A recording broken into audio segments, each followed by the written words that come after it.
westward expansion, caravans carried men and goods toward the setting sun. They crossed vast wildernesses, battled with whimsies of nature in order to abolish the frontier and subjugate the desert. The westward movement was the powerfully moving force that through most of the 19th century was welding an immense land into a great nation. Yet midway in its persistent life, this surging tide of civilization was threatened with extinction.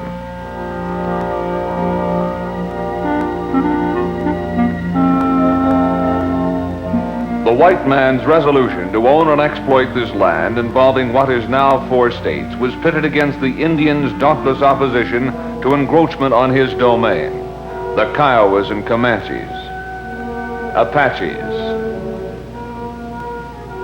Arapahos and Cheyennes. From their respective lands came to the great prairies each year to hunt for food and clothing.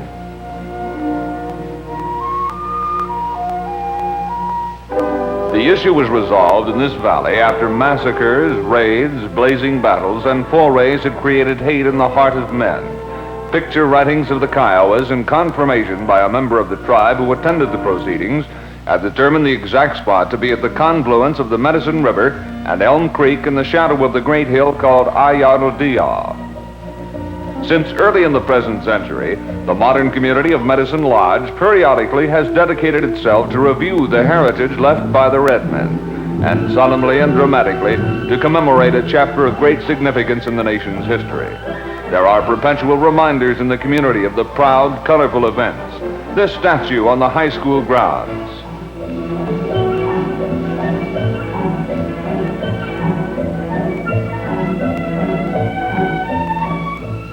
And this marker at the entrance to Memorial Peace Park.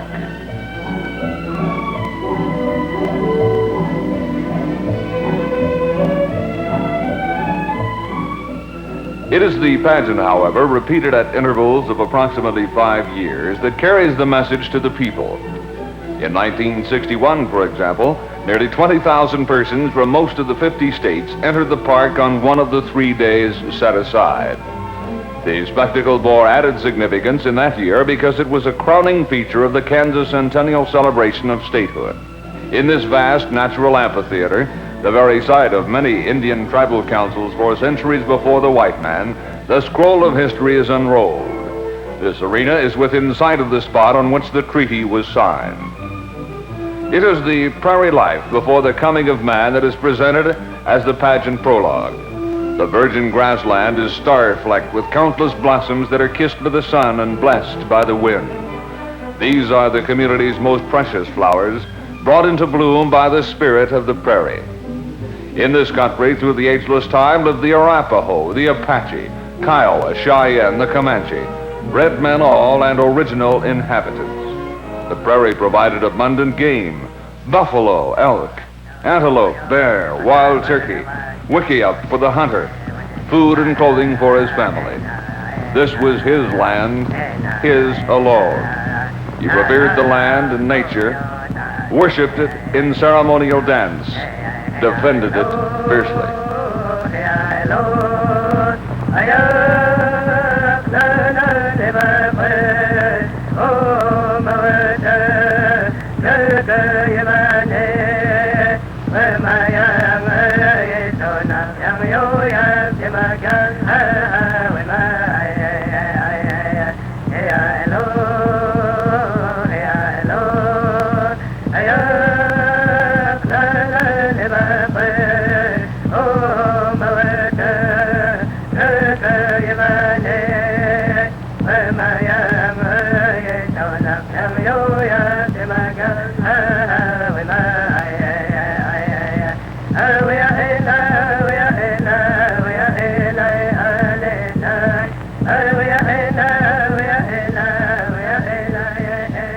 So life untamed moved on for 1,000 years or more until, with the lure of gold within his breast, a Spaniard invaded the tranquil domain. His cross on high, he bore the name of Francisco Vasquez de Coronado. He sought the kingdom of Quivira, where the streets were said to be paved with gold. The year was 1541. It was a fruitless quest, The real gold, the riches lay beneath his feet. He termed it a barren land with naught to pillage.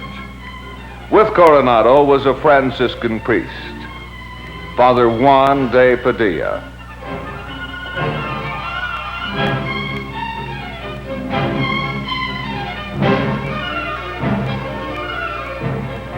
Who forsook the explorer's greed to become a friend to the red man, to bring the first word of Christianity to this ancient land of primeval culture. Thus dawned a new age. The Spanish flag was replaced by that of Great Britain, Spain, and then France, from whom, for meager millions, much land was purchased by the United States to form the new republic, the territory known as Louisiana. Soon, bold explorers had found the routes to the Great Northwest Trail. A trail was charted to Santa Fe, and Zebulon Pike planted the stars and stripes as he led his infantrymen toward the mountains in the name of the new United States of America. The white man's first industry provoked the Indian even more, for he slaughtered the buffalo for sport, for the hides and for the carcasses. Some estimate that 15 million of the shaggy beasts roamed the plains at the end of the Civil War. As the railroads were being pushed westward, men were hired to kill buffalo. Some meat was used for the railroad workers, the hides went east for robes, and thousands of tons of bleached bones were gathered for processing into fertilizer, transported to the railhead in wagons such as this. The herds rapidly disappeared. Long caravans of prairie schooners constantly reminded the red men of the pressures of advancing civilization. Stout-hearted men and their heroic families were lured by the free land that was offered by the government of the United States.